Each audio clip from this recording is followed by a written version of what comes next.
Hello and welcome to another edition of Buckeye Huddle. We've been telling the stories of people who played for or worked around Ohio State athletics, and it's my great pleasure today to bring in former Ohio State lineman Jeff Uhlenhake. Jeff, thanks for joining me.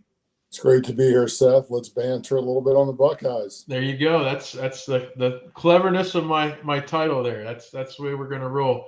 Hey, so I do research on each guy, and I saw that you were born January 28th, 1966. Were you born in Indianapolis? I was a short bit there, just a year, and then my parents moved over into that Mercer County area where they're both from, and back into Salina, Mm-hmm. and then eventually moved to Columbus. All right, yeah, you did live in Columbus. You told me one time you were all set to go to Watterson, and then you moved over toward the east a little bit.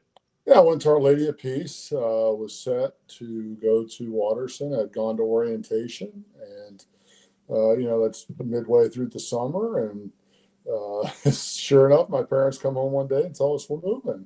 And they took a venture out to Newark Licking Valley area and bought a campground and canoe livery, which was certainly an interesting 2 years while we were involved in that. But went to Newark Catholic. I was the one that was excited out of the three kids in the family because I knew that Newark Catholic had won a state title a couple years before that. So it was a great time. And back then, the Watterson rivalry really, I thought, was Upper Arlington. I loved, as a kid, going to Cooper Stadium and checking out the Watterson Arlington game. They played at Cooper Stadium, huh? Yeah, it was a good environment. Had to have a few more to seat the local communities. Yeah. Well, you were an all-state player at Newark Catholic, and you won a state title as a player. And it's something I know we'll talk about a little bit later. Your sons, Jake and Ben, they accomplished that this past year with Watterson. So it runs in the family.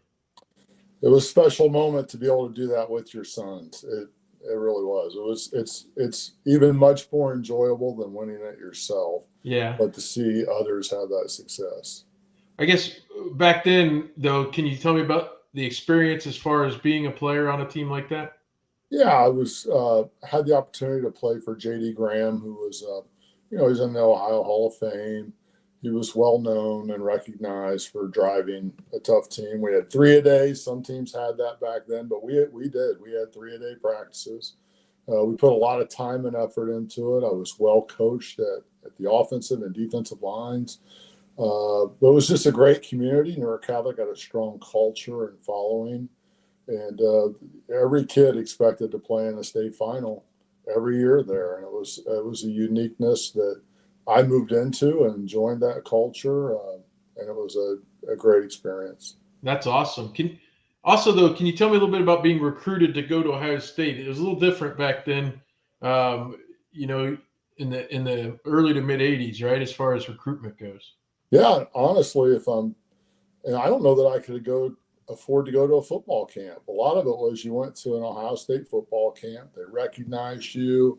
You were there. You were an overnight camper, that type of thing. And I never ended up doing that. And so as my senior season went along, next thing you know, Kent State and Miami, Ohio really got on me hard. And then Ohio State started recruiting me. And so as that process went along, Coach Bruce came to see me play basketball. Here's an interesting story with that one is that I had taken a recruiting visit the week before. I'm not sure which place, but my high school coach suspended me the first half. And so I got the head coach of Ohio State coming to see me play basketball. I'm not playing.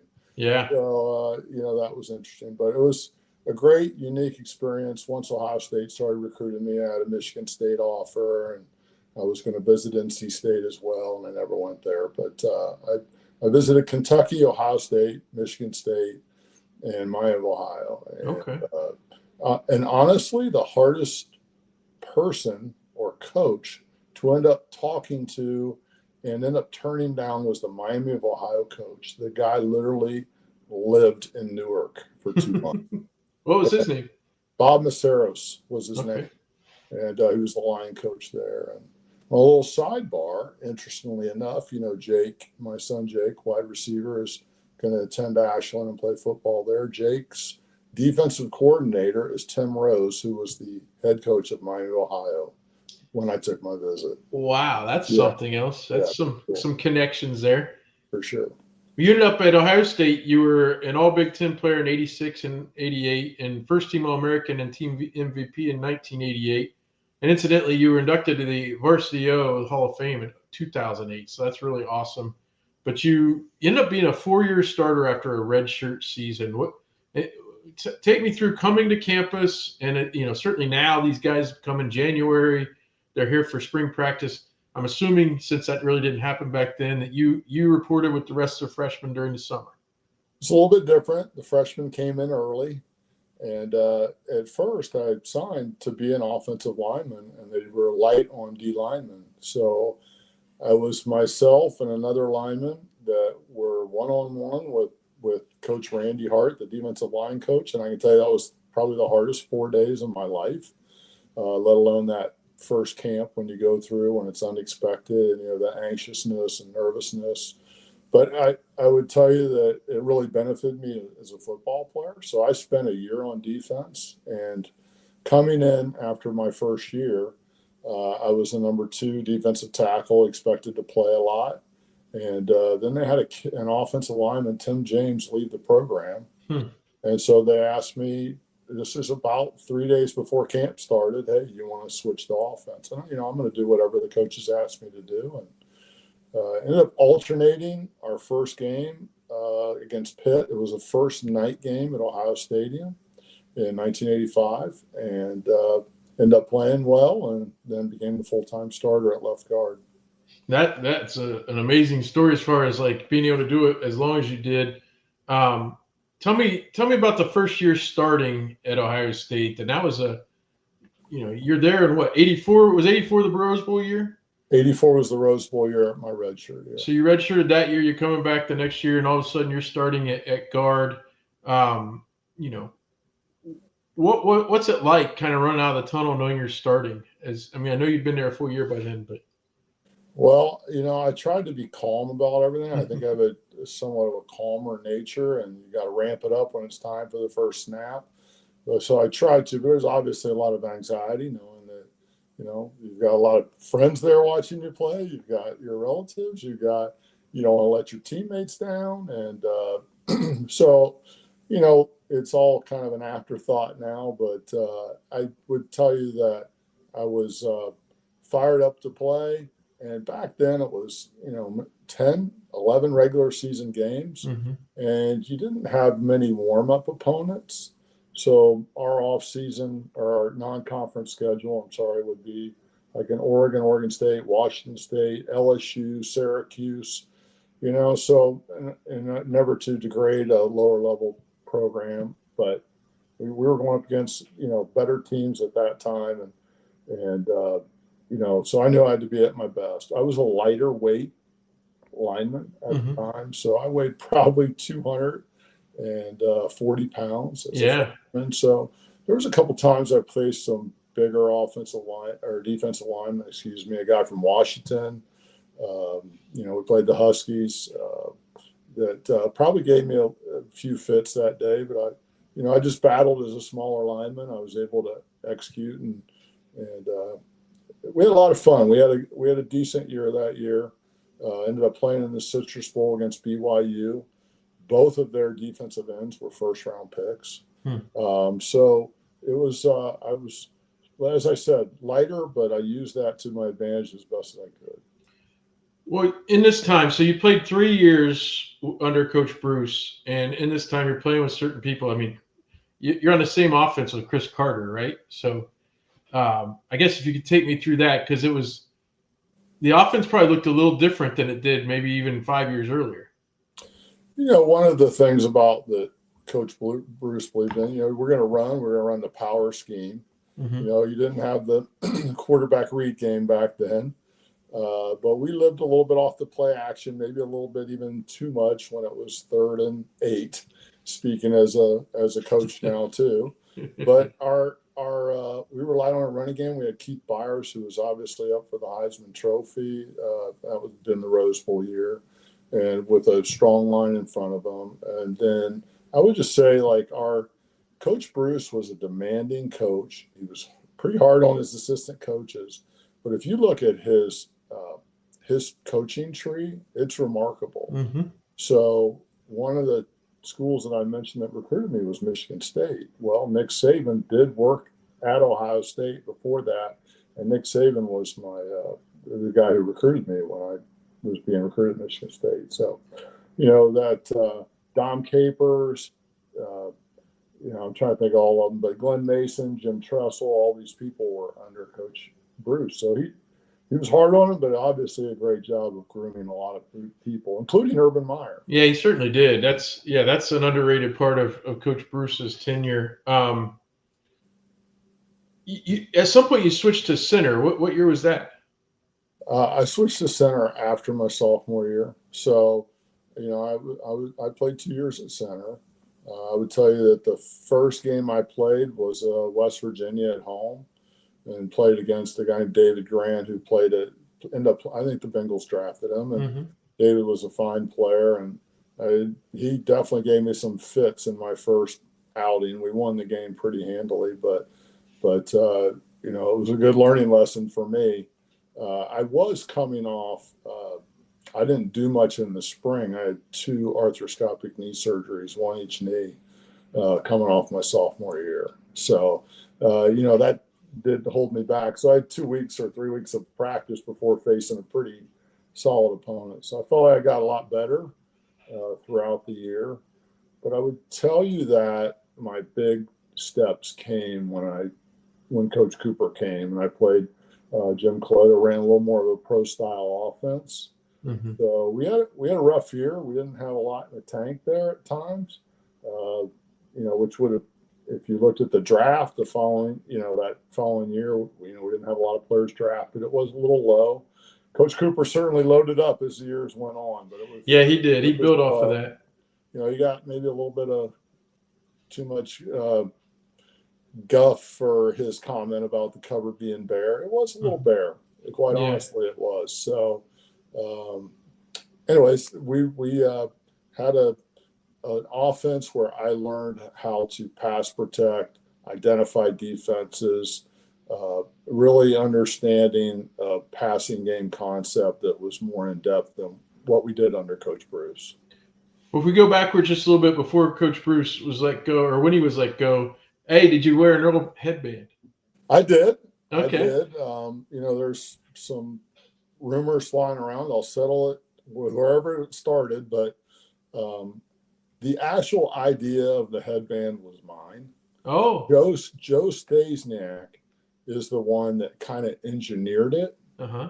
However, I took a little more of a negative stance, and I wanted to put President Jennings' name on it. So it was similar to the whole Jim McMahon Roselle thing back in the 80s. And then someone said, let's put a more positive spin on it, which is a better idea. Yeah. And decided on Earle to be on it. So it was a little combination effort, and the secretary, Julie Bonfini was her name, was Coach Bruce's secretary, and she engineered it, got the headbands done up, and it was great to surprise him and support a great coach. I love the video, and I don't remember if it's it might be in the Rivalry documentary about Ohio State, Michigan on HBO, and you can just picture Coach Bruce, the way he would get, but he'd get that little grit in his side of his mouth, and he says he turned around and saw you guys wearing it, and he says, I don't let them do this, and then he said he saw that it was his name, and he about cried. I mean, that's just the explanation was just so beautiful to hear him, break down a little bit about it. Well, it was a tough week when they let us know on, I guess, Sunday or Monday after the Team Up North game, and you're finding out you're going to lose your position coach.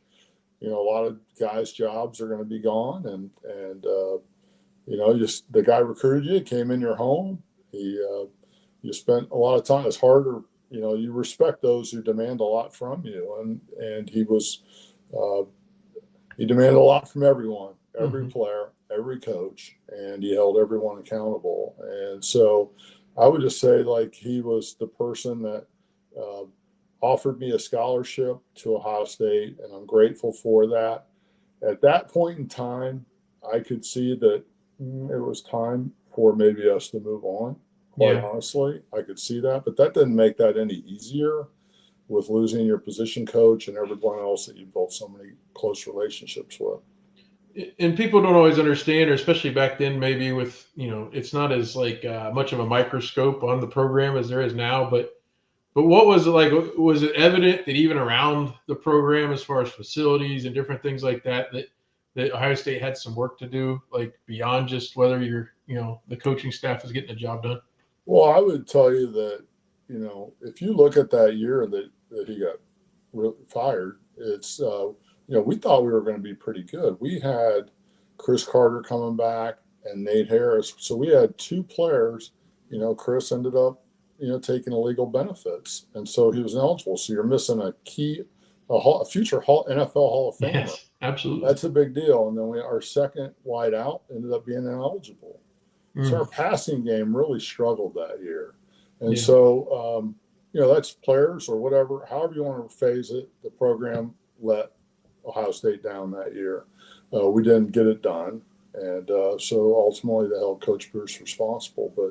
But we had high expectations going into that year. We were coming off the Texas A&M bowl win, where he wore the fedora and the whole thing. I mean, it was great. I mean, he was possibly going to go to Arizona as the highest paid coach in college football. Right. So imagine that. He turned that down to stay, to be a Buckeye, and then things turned backwards. And then, a year later, he's coaching out west at a smaller school. Yeah, that whole life comes at you fast type slogan comes. But tell me a little bit before we move off this, like the Michigan game, you go out and win it, and you hoist them up on your shoulders as a group. Like, how gratifying was that, and what was the game itself like for you? Well, let me start with the game.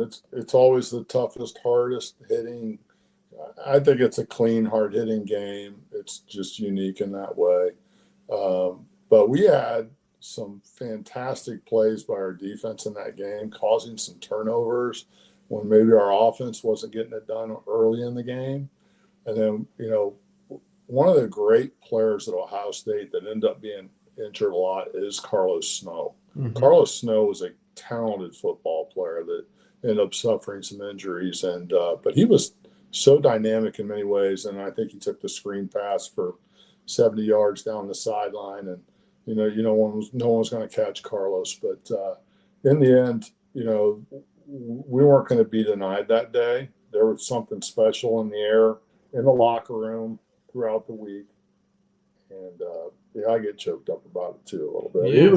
He was just like I said, you respect those that demand a lot from you, and that's the way Coach Bruce was.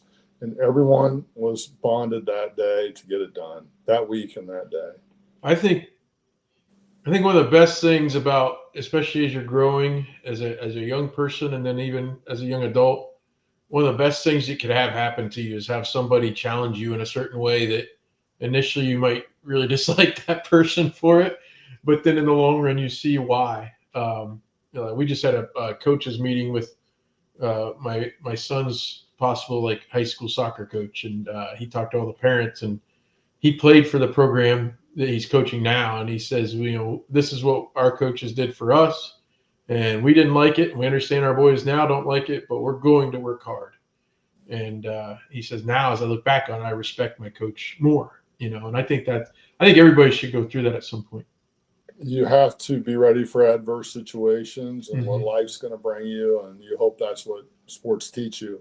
As you go through that crucible, you get stronger. And sure, I would say that many of the things in my life, any adverse situations as I'm a grown-up or my marriage or whatever, I definitely relied on my sporting events. Maybe not so loud and vocal, but you rely on some of those things. Yeah. Be a little more hard-nosed going through some of these obstacles later on in life, which is just really what, like, even for my own kids, that I want them to learn and understand. I would add, like, in high school sports and college sports, having coached at Ohio State, I mean, anxiety in these days and age, this day and age is definitely a little higher than it was back when I was younger. There's just a lot put on these kids, and I'm sure a lot of it's the social media and all these other aspects. But I have found that about a little more anxiety with some of the younger people in the world in this day and age. And, you hope that some of the situations from sports and coaches nurturing them and putting them in the right tough situations will help them later on as they go through things. Before we turn the page on that era, you sparked something in my mind, and I was born in '79, so I don't have the recall of some of the things like even Byers or Chris Carter as a Buckeye and things like that. Tell me, is there anybody Carlos Snow would compare to in the last 10, 15, 20 years, like running back wise? Like, who would you compare him to? What kind of back was he? Well, Carlos was maybe 5'8", 205. Okay. So he's more the similar build to like the kid out of Boise State now. I don't know if he was as shifty as the kid from Boise State or as Saquon Barkley, but what his ability is to go from 0 to 60 like that, like no time at all. Sure. So his acceleration to get up, I would say, was better than those guys. And Carlos maybe could throw a spin on you, but that wasn't his strength. It was his sheer acceleration and his lower body strength to try, run through tackles. And, he'd make a guy miss too, but it was mostly the breakaway speed, but the acceleration to get to 60. That's awesome. Okay. So take me through meeting John Cooper as your head coach and kind of seeing what that was starting to look like, because it had to be a radical change from Earle, who had coached under Woody. You had that whole era basically, and I know Earle did some different things maybe than Woody did, but it's a lot different when you bring in a guy from the outside. I would say that Coach Cooper was a coach's coach. I know that his coaches really liked coaching for him.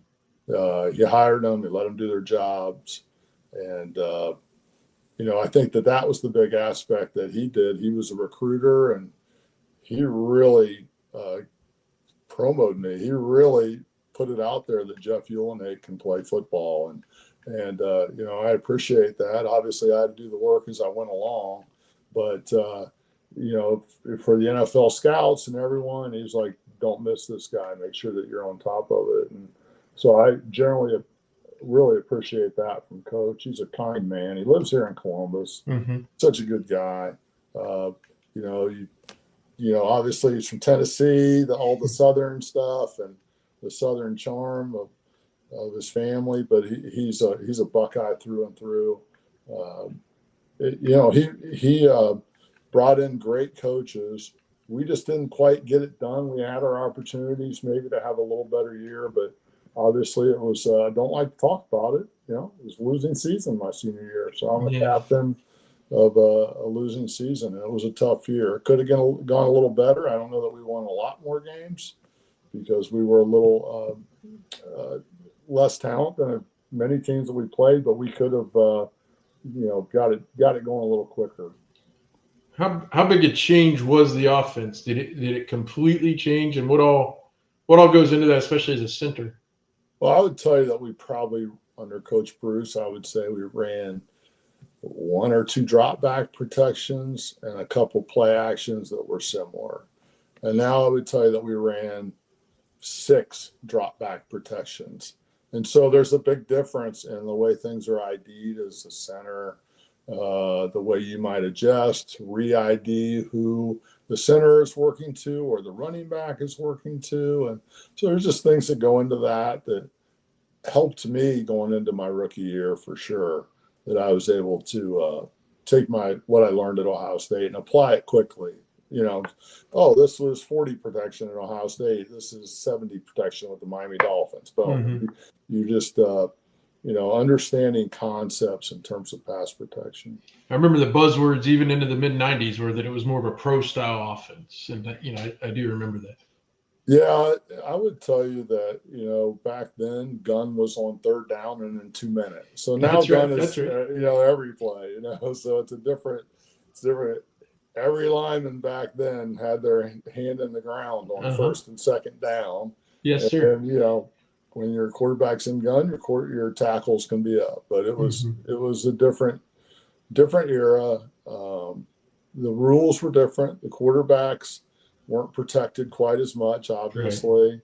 Right. The defensive, I don't know all the rules for defensive back coverage rules and contact areas and all that. But, I know that a lot of those quarterbacks feel like they've thrown for a lot more yards if they played in this era. So That's true. It's kind of like the 3-point line in basketball. I think it's like I remember they had it in the 80s, especially in the NBA, but I remember watching some of the Celtics games from the mid to late 80s, and it's like they only used it when the shot clock was almost out. Like it just was totally different.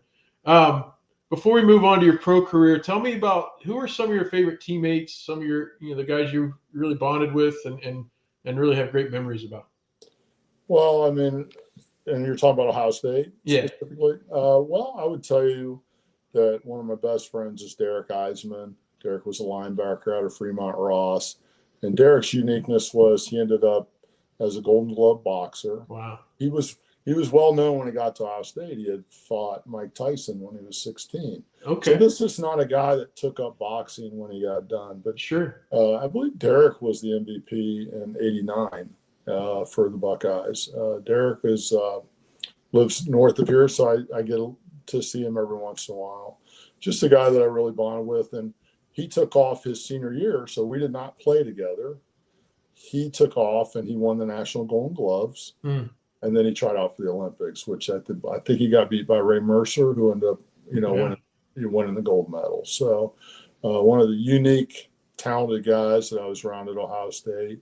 Obviously, my roommate was Tom Tupa, who was one of the all-time great punters, had a very long career. And then a guy named Frank Hoke, who lives here locally, didn't play a lot, but Frank and Chris Spielman, Tom and I roomed together for a year, so that was certainly a unique year. That is, yeah. And Chris Spielman's one of the all-time great leaders, motivational guy for your team. Like, he was going to call it out when something wasn't right, and he was going to make sure things got directed in the right way. And Chris was one of my lifting partners. He'd push you in the weight room, he'd push you on the field, he'd challenge you at all times. And so I would say those are really the unique guys that, and it's a shame that I don't name out 100 because it took everybody, Sure. I would also say that one of the great things was my redshirt year is that I was playing defensive tackle going up against Kirk Loudermilk, Jim Lachey. Oh, yeah. Tom Zach was the quarterback. Keith Byers is the running back. Sure. So, that day in and day out, taking a little bit of a beating by some, 285, 295 pound offensive lineman was a great lesson in life for me.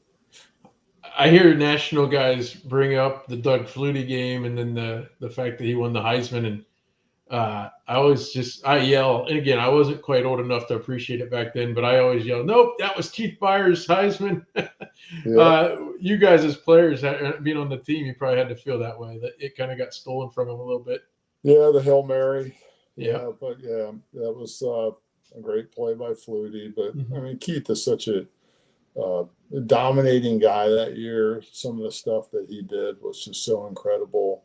And, one thing about Keith, because I played with him with the Dolphins, he came to the Dolphins for a year when I was there, and just remarkable hands, just such a great back out of the backfield. Yeah, hands are huge. I don't know who had better hands, Chris or Byers. I'm not sure. That's interesting. Chris Carter or Byers. It's a toss-up. Both guys had great hands. Well, you mentioned the Dolphins. You're the 5th round pick in the '89 draft by the Dolphins. Here you go. You go play for Don Shula and with Dan Marino. Pretty cool stuff for sure. I thought I was going to get drafted higher. I was coming off some knee problems, and the Dolphins called me and said, "Well, we think you're going to have surgery right away." So they waited till the 5th round to take me, and I knew I had some knee problems, but back then. You went to the combine. I didn't run or do anything at the combine. I hurt my knee in the Senior Bowl. Okay. And so, then I had my pro day at Ohio State, which back then wasn't quite the festivity that it is now. There were no cameras other than maybe my mom, if she was there. I don't know. But it was, a situation where I knew I had some interest, and I ended up going the 5th round. And what a cool place to go. I guess, yeah. Miami, Florida, like, all right. So Took a little while to get used to that heat. I bet. Ended up being a long snapper, Uh-huh. as well as playing center for 9 games my rookie year. Wow. Starting long snapper broke his thumb. Uh-huh. I tell you what, you stall out in Miami after a 10-play drive and then snap a ball and run down on a punt. It's an ass kicker, let me tell you. Yeah, I'm I just bet. telling you, in September, that's a tough one. So, it was just remarkable to play with Dan. He was really, really good in the fact that he understood that, okay, I got a guy here that can identify a defense, can pass protect, probably need to work on my run game blocking a little bit, but to be able to protect him and get us in good circumstances, know who to help, who to ID, what to do. That was a big deal, especially to Dan. Yeah. And so, like a lot of people would see Dan on TV, and he's a fiery guy. Sure. But he was never upset that someone made a physical mistake. Uh-huh. He was upset about mental stuff. Okay. And so that was what most irked Dan when you see him being maybe a little upset on film. If you take me back a little bit, we talked earlier about you had both knees scoped while you're in college. I meant to ask you then, getting a knee scope now is kind of fairly routine. I remember even in 02, Maurice Claret had a knee scoped and he missed 1 game. What's it like in the mid 80s to get a knee scoped? And I guess obviously it was better than the alternative of going completely under the knife, so to speak. Yeah, well, while we think about it, you remember who got scoped was JT before That's the Big Ten championship. That's right. He played the next week after the Michigan game. Yeah, Right. very, very incredible. JT. Well, back then it was, and I had other things with my surgery, and I know you talked to Greg before. You can ask, but sorry, all the names of them. I don't know what I had. A slat tear or whatever it was, but I had some patellar tendon issues with all my arthroscopic surgeries, where I was never a quick recovery from the arthroscopic surgeries, and I've had probably 8 to 10 surgeries on my left knee, 2 ACLs on my left, which ultimately ended my NFL career. The right knee's pretty good. Had a couple surgeries on the right, but it's yes, I never had that quick recovery. Let's just put it that way. You weren't JT. It was always a 2-month or more recovery for me. Sure. Well, hey, I've known you a little bit over the last couple of years, and I got to tell you, you might be the most unassuming person to have his own IMDb page. While you're in Miami, he played a vital role with Jim Carrey in the Ace Ventura movie. You even had a bathroom scene with him. Take me through this, and I know Dan Marino was kind of the key to that whole caper, but what was it like to be in this movie? Well, Dan came to us and asked if we knew he was going to be in this movie, and he said, hey, that they're willing to have Dolphin players and coaches be in it. So I was like, okay, we'll do it. And so my role at first started out, I was going to ride a Harley Davidson, right? Okay, cool part in the movie. Yes, Let's do this. And so I get a call later on, Jim Carrey, they just don't think it's going to work. I don't know if he couldn't ride or how it would work, the setup for it. So then they told me about my new role. And so I'm like, okay, maybe a little hesitant, but I'll still do it. And so I just remember the director was Tom Shadyac, who's a fairly well-known director now. No one really knew how that movie was going to turn out. No, it was it snuck up on us. Yeah, it's shown all over now. I get calls all the time about it. But then, so I found out my role, which I'm not going to say today. People can watch it and they can figure it out. That's right. Okay. But I remember the director asking me, can you bat your eyes? Like, like olive oil or with Popeye, or the way she bat her eyes. And I was like, nope, I cannot do that. So I said, dude, I'll improvise. I'll do something. All right. So I kind of made it work on my own. Obviously there's no speaking part, but I just kind of improvised and went with it. We had fun, but what a unique experience for me to figure out like what goes into that. Like just most people don't know what goes into football games, like all the hard work behind the scenes. Sure. On the movie set, I was the second scene of the day. They only did 2 that day, or maybe they did 3. And so I was there at 7:30 in the morning. You know, they were concerned that this pro athlete's going to be late, but we didn't start filming mine till like 1 o'clock. So, and it wasn't so much the filming, it's the lighting and the setup and doing all these various things. So for my part, it was filmed at Dan Marino's bar down in Coconut Grove, Miami. And so I'm just sitting at the bar while they're doing lighting with Jim Carrey. And he's, you know, he was interested in football and had questions about football. And I'm like, hey, can you do some in living color impressions? That's right. That's right. Fire Marshal Bill and, sure, you know, Vanilla Ice, or, you know, it was just okay. I'm sitting here talking to Jim Carrey. And at the time, he wasn't, you know, as big a star. He ended up being after that. But I get calls all the time. Hey, your movie's on. Check it out. What do your kids think about it? You know, they get, you know, they're, I don't know. You know, I don't know that I've ever asked them about it, quite honestly. You know, I think their dad, are they proud of their dad for it? I'm not sure. I'll have to ask them. Yeah, maybe that's something we'll have to ask them about sometime. I know they're proud of me for the NFL career and absolutely playing Ohio State, and proud of their dad. So, did you ever think while you're doing this, like, what would my high school football coach think of me now? I see him every once in a while, JD Graham. He's still around. So, good question. So you played for the Dolphins, you played for the Saints and the Redskins, as they were known then. I don't know if we're allowed to say that anymore. What were some highlights of your professional career as you look back on it? Well, obviously in Miami, we made the AFC Championship game, and we lost to Buffalo. And interestingly enough, I think we were the best team. We just got banged up at the wrong time and didn't play well in that game. Overall, I thought we would have given the Cowboys a game and won the Super Bowl. You know, that's when Buffalo had lost, I don't know how many years the span of their 4 losses were, but they lost 4 Super Bowls. Yeah, right in a row, So we had beaten them in Buffalo by close to 20, 30 points, probably a month and a half before they came into Miami and beat us. We had won we beat a pretty good San Diego team in Miami by 30 in our first playoff game. And, but we were banged up. We were banged up pretty good. And Buffalo got after us and beat us in Miami and handily too. You know, I had surgery after the game. Marino had surgery. We had a bunch of guys have surgery. So we were just a little more beat up than we let people know about. But that would have been neat to get to the Super Bowl. I've never been to one, you know. Yeah.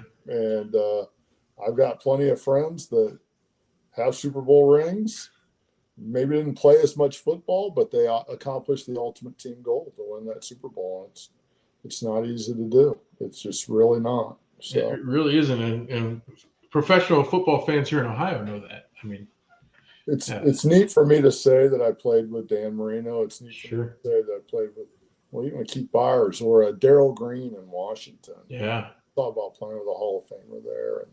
And so just some really great players around the league, played with a few Hall of Famers. So that's just a neat experience. I coach high school kids now. I love coaching high school. I enjoy the experience of being with a great program. Coach Kennedy at Watterson High School just does a phenomenal job. Obviously, we have some other Buckeyes on the staff, which is unique in itself, but I'm way past that old stuff. It's good to reminisce here a little bit, but I'm all about high school ball, production and rankings and growing kids. We've said it many times that the Watterson staff this past couple of years has been among, if not the best in the state of Ohio, and it's obviously you've got the players too.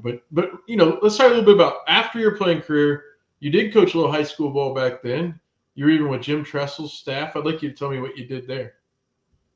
Well, I coached high school over at Lehman Catholic in Sydney, Ohio, after moving back from D.C., and I had a 2-year stint there. And I talked to Coach Tressel after the first year, And he asked me about coming over, and I had said, well, I had a 2-year commitment here, so I honored it at the high school. And the next year I went over, and I was the offensive quality control guy. So you weren't allowed to do so much on the field, but you learn the backbones of a college program, how to break down film and do stuff that I'd never done before, drawing cards and everything else to help out with the behind the scenes stuff. And it was a great learning lesson. And Mark Dantonio ended up taking me to UC, and I went down to the Bearcats, spent a year there. And I was kind of, at the time, to be honest with you, I was searching, hey, what do I want to do?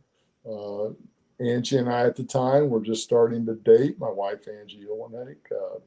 And so we were trying to figure that out. So I actually jumped to the NFL, went to a good friend, Jeff Davidson, who I played with at Ohio State. Jeff left the Patriots and went with Romeo Crennel to the Browns, and I became an assistant O-line coach there. And I just quickly realized that I did not want to be moving around like this. So talked to Coach Tressel, wanted to raise a family here locally in Columbus, Ohio, and became a strength coach. So that's how that evolved, and grew into it, quite honestly. I had a pretty strong background in lifting techniques and from all types. At the time, I wasn't certified. I became certified, and grew into training Buckeyes. And there's a whole lot that goes into that, because it's not all about bench and squat and how to do that. It's about how to teach kids to be disciplined, do all those things day in and day out, and not always on their schedule. But so that's the uniqueness of becoming a totally conditioned football player. I got to talk to Curtis Grant recently, and he talked about, even as Urban came in, like they didn't even do anything with weights for a little bit of, it was start from the ground up basically, and get in shape with only your body and the ground and what you could do. That had a little bit to do with the whole culture at the time. Yeah, we had some players that came in late. Sure, I heard about first meeting with Coach Meyer. So we had them come outside. Mm-hmm. They had to wear their own shorts and T-shirts. Right. No special Nike gear. Yep. Not using any of the laundry, not going to use the Ohio State equipment. You haven't earned it yet. So the process was after about 2 weeks worth of workouts outside. This is cold weather. We're all in it. Coaches too. Yeah. A little bit of snow on the ground.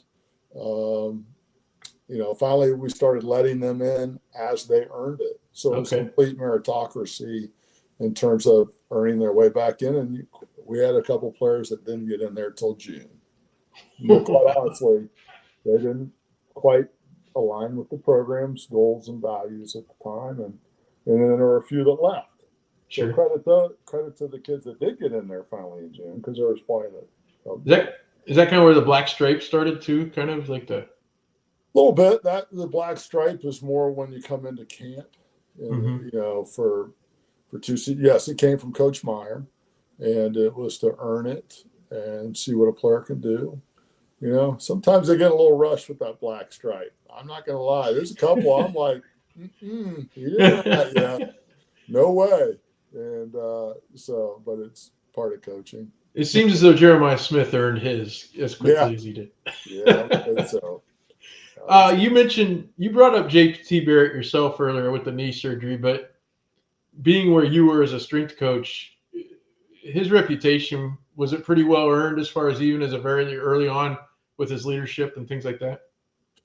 Yeah, Tom Herman is the one. He's like, hey, don't discount this kid when he comes in. And I was just amazed at JT's maturity at such a young age, or as coming out of high school where, you're getting patted on the back, and his maturity to do everything precise and toughness. And he was a strong kid. And I think that he had maybe an ACL or a broken leg his senior year in high school that prevented him from, maybe being recruited a little bit harder. Mm-hmm. So it was his leadership to lead in the weight room and lead at other times when things were tough or there was adversity.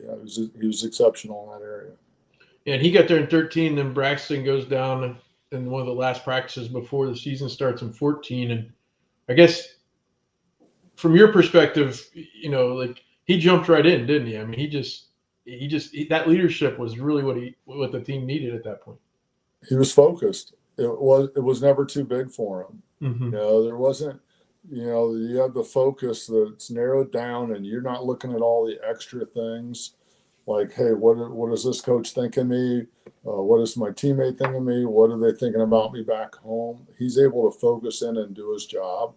And, he was a kid who worked at it, and he worked at it past the time he was supposed to work at it. So, you think everybody does that, but everybody doesn't do that. Mm-hmm.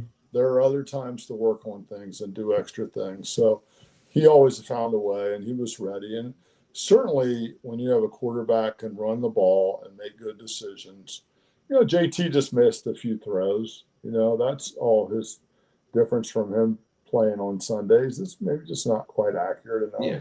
But when you needed a first down, you're going JT.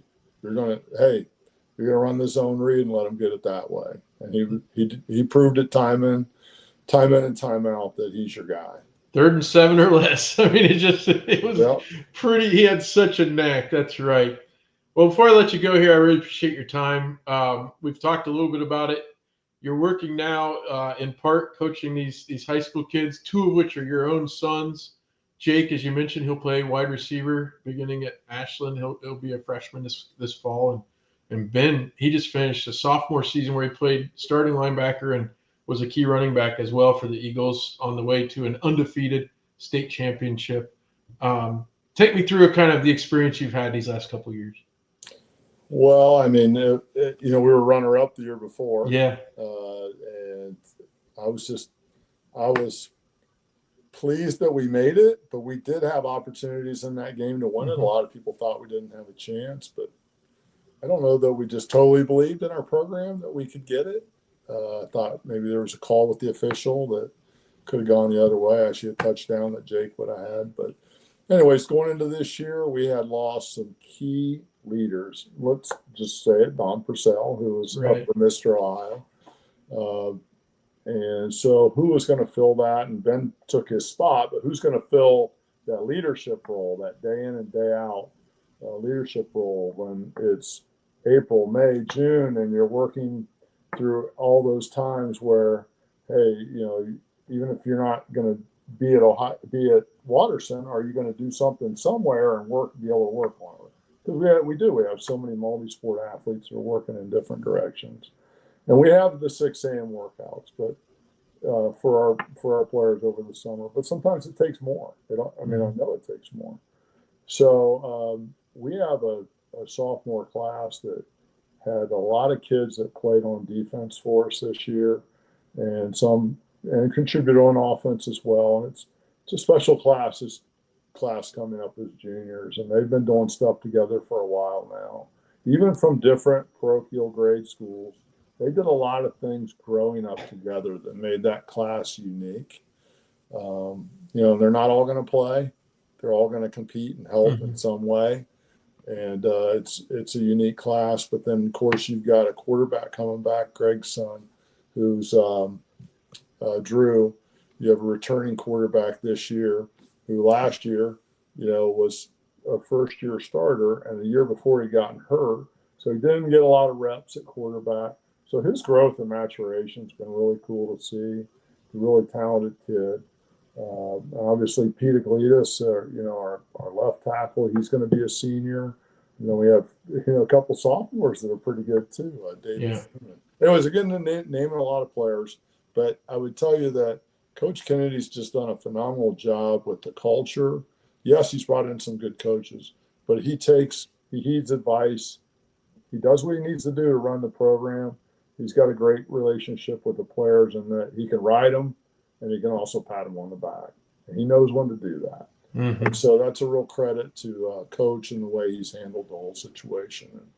So last year, to go 16-0, have as many running clocks as we did, we definitely have great talent there. We put a great year together, and the next year's coming up. There's going to be no surprises. Everybody knows what they're getting. That's right. 13 of 16 games were running clocks. So there's a lot of challenges to come next year. So.